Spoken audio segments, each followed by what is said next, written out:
យើងចំណាយពេលស្ទើរតែពីមួយជីវិតដើម្បីធ្វើឲ្យខ្លួនឯងល្អខ្ចោះសម្រាប់អ្នកដទៃ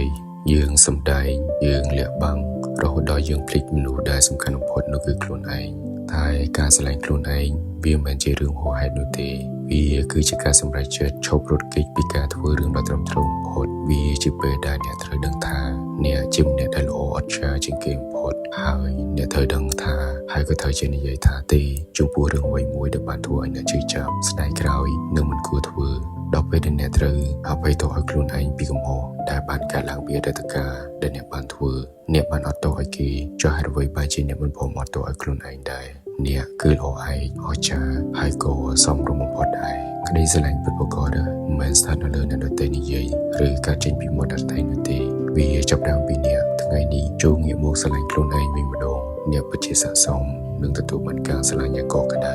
និងពិតប្រាកដ